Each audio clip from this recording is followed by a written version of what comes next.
விக்ரமோட அம்மா எல்லாருமே வீட்டில் இருக்காங்க. அப்போ பெல் அடிக்கிறாங்க. யாரா இருக்கும் அப்படின்னு சொல்லிட்டு வெளியே வந்து ஓப்பன் பண்ணி பார்க்குறாங்க. பார்த்தா ஜட்ஜ் வந்திருக்காங்க. உள்ளே வாங்க வாங்க அப்படின்னு சொல்லிட்டு கூப்பிட்டு உட்கார வைக்கிறாங்க. உட்கார வச்சுட்டோன்னே சொல்கிறாங்க, நான் விக்ரம் வேதா 2 பேரும் சேர்ந்து வாழறாங்களான்னு பார்க்கறதுக்காக வந்திருக்கேன் அப்படின்னு சொல்கிறாங்க. அது மட்டும் இல்லை, விக்ரம் கிட்ட பார்க்கணும், வேதா கிட்ட சைன் வாங்கணும் அப்படின்னு சொல்கிறாங்க. ஓ அப்படியா, எங்கே உங்கள் மருமகளை காணும் அப்படின்னு சொல்லிட்டு கேட்குறாங்க. இங்கே தான் இப்போ இல்லை, வருவா அப்படின்னு சொல்கிறாங்க. ஓ அப்படியா, சரி, அவளோட சைனை நாங்கள் பண்ணலாமா அப்படின்னு சொல்லிட்டு விக்ரமோட அம்மா சொல்கிறாங்க. அவங்கவுங்க சைனை அவங்கவுங்க தான் பண்ணணும், மற்றவங்க எல்லாரும் பண்ண முடியாது அப்படின்னு ஜட்ஜி சொல்கிறாங்க. சரி வேதா எங்க அப்படின்னு சொல்லிட்டு கேட்டுட்ருக்காங்க. அதுக்குள்ளே வெளியே இருந்து காவேரி கத்துறாங்க. ஏய் கஜா வா வெளியே அப்படின்னு சொல்லிட்டு. எதுக்காக என்னோட துளசி செடியை உடச்சிட்டு உள்ளே ஓடிட்டியா அப்படின்னு சொல்லிட்டு கத்துறாங்க. அதை கேட்ட உடனே விக்ரமோட அம்மா டென்ஷன் ஆகுறாங்க. ஐயோ கடவுளே, ஒரு சின்ன பூந்தொட்டிக்கு எப்படி அசிங்கப்படுத்துறா, எப்படி கத்திக்கிட்டு இருக்கா பாரு அப்படின்னு சொல்லிட்டு வெளியே வராங்க. வந்துட்டு என்ன எதுக்காக கத்திட்டு இருக்கா, கெஸ்ட் எல்லாம் வந்திருக்காங்க, அமைதியாக இரு அப்படின்னு சொல்கிறாங்க காவேரி கிட்ட. அதுக்கு காவேரி கேட்குறாங்க, என்னது கெஸ்ட்டா, ஓ வீட்டுக்கா, தள்ளு யாருன்னு பார்க்கலாம் அப்படின்னு சொல்லிட்டு தள்ளி விடுறாங்க. ஜட்ஜு வந்து நிற்கிறாங்க. இவங்களா, நான் ஹைகோர்ட்டுன்றாங்க. இது ஹைகோர்ட்டில் நீங்கள் என்ன ஜட்ஜாக வந்திருக்க போகிறீங்க அப்படின்னு சொல்கிறாங்க. அதை கேட்டோடனே ஜட்ஜு அப்படியே நின்றுட்டுருக்காங்க. ஆமாம், இவங்க யார், என்னோடய ஃப்ரெண்டு அப்படின்னு சொல்லிட்டு விக்ரமோட அம்மா சொல்கிறாங்க காவேரியை. என்னது ஃப்ரெண்டா, இல்லை சம்மந்தி அப்படின்னு சொல்கிறாங்க காவேரி. என்னது சம்மந்தியா, அப்போ உங்கள் 2 பேருக்குள்ள ஏதாவது சண்டையா அப்படின்னு சொல்லிட்டு ஜட்ஜு கேட்குறாங்க.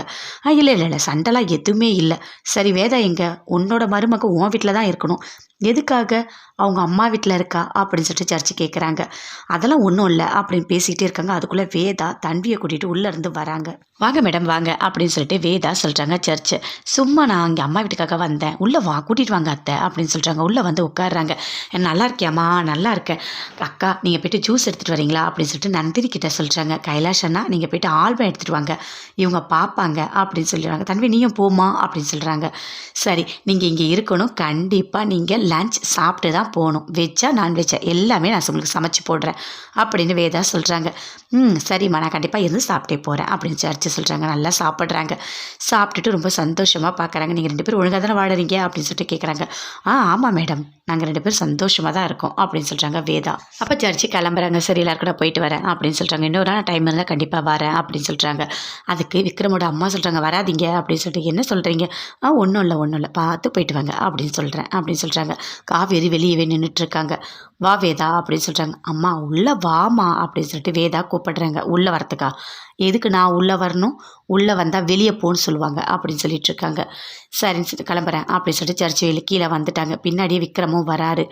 வந்துட்டோன்னே என்ன வீட்டில் ஏதாவது பிரச்சனையா அப்படின்னு சொல்லிட்டு கேட்குறாங்க சர்ச்சு. இல்லை மேடம் அதெல்லாம் இல்லை, ஒவ்வொருத்தவங்களுக்குள்ள கொஞ்சம் மனஸ்தாபம், அவ்வளோதான், இது சரியாயிடும் அப்படின்னு சொல்கிறாங்க விக்ரம். சரி நீங்கள் வேதாவை பார்த்துக்கோங்க, நல்லபடியாக சேர்ந்து வாழணும் சரியா. ராஜ்குமார் நீங்கள் கார் எடுங்க, நம்ம கிளம்பலாம் அப்படின்னு சொல்லிட்டு ஜட்ஜ் அங்கேருந்து கிளம்புறாங்க. காவேரி சொல்கிறாங்க, வா வேதா போகலாம், போதும் உள்ளே போ அப்படின்னு சொல்கிறாங்க. உள்ளே கூட்டிகிட்டு போகிறாங்க. என்ன வேணும்னா யூஸ் பண்ணிப்பீங்க, வேணான்னா என் பொண்ணை தூக்கி போட்டுப்பீங்களா, இப்போ தேவைன்னா யூஸ் பண்ணிக்கிறீங்க அப்படின்னு சொல்லிட்டு காவேரி விக்ரமோட அம்மாவை திட்டுறாங்க. அப்போது வேதா சொல்கிறாங்க, லாயர் ஃபோன் பண்ணால் எடுக்க மாட்டிங்களா, இந்த மாதிரி ஜட்ஜி வராங்கன்னு சொல்லிட்டு அவங்க இன்ஃபார்ம் பண்ணாங்க அப்படின்னு சொல்லிட்டு வேதா சொல்கிறாங்க. அப்போ அப்படியே விக்ரமோட அம்மா பார்த்துட்ருக்காங்க. சரி வாங்க உள்ளே போகலாம் அப்படின்னு சொல்லிட்டு விக்ரமோட அம்மா அக்கா எல்லாருமே உள்ளே போகிறாங்க.